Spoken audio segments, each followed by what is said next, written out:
Ну, честно говоря, вот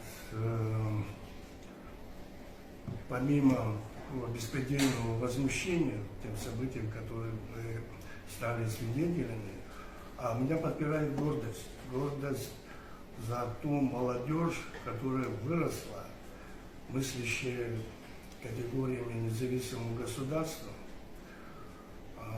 способная, умеющая и готовая отстаивать интересы своего народа, интересы своего государства.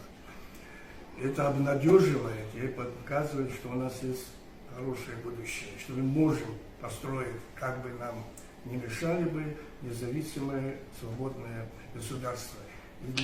И общество наше к этому готово.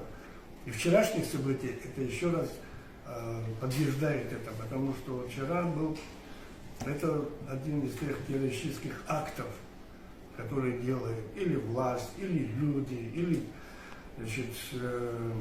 которые не способны доказать, которые не способны показать обществу преимущество, то, что они предлагают. То есть они идут для того, чтобы победить, идут на террористический акт. В данном случае, это мы все знаем, что такой не единственный случай у нас в Абхазии.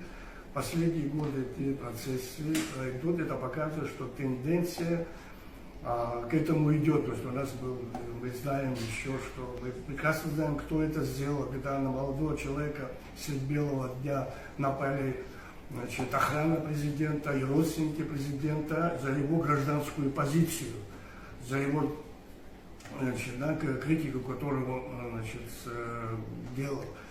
Мы прекрасно знаем, кто они такие, они не наказаны.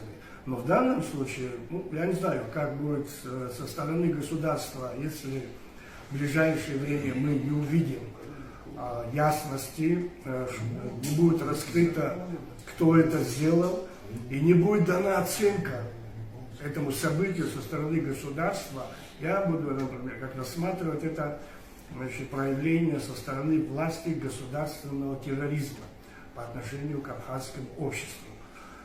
Дело в том, что сегодня речь идет уже не просто, это события эти показывают, что не просто против абхазского государства, против государственности Абхазии, здесь уже удар наносится по тем основам, на которые зиждется абхазский народ, по его системе поведения, по его системе мышления, по его мировоззрению. То есть я рассматриваю эти события как вызов, брошен абхазскому народу. Сегодня нам брошен вызов. Будем иметь мы будущее завтра или не будем иметь? Мы принимаем этот вызов.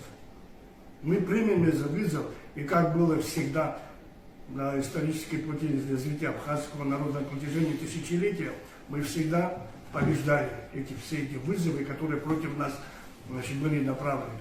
Еще один момент я бы хотел бы отметить, что вот эта системность, это не просто так комплексный такой вызов идет, потому что исходя вот из тех сайтов, которые мы видим, которые расплодились в последнее время с такими звучными абхазскими названиями, но они превзошли по своей ненависти к абхазскому народу, к Абхазии, к абхазскому государству, даже и грузин.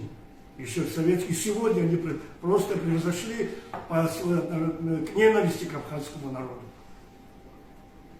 Я еще раз повторяю, этот вызов мы принимаем и посмотрим, кто из нас победит. Абхазский народ победит или те, которые бросили нам вызов.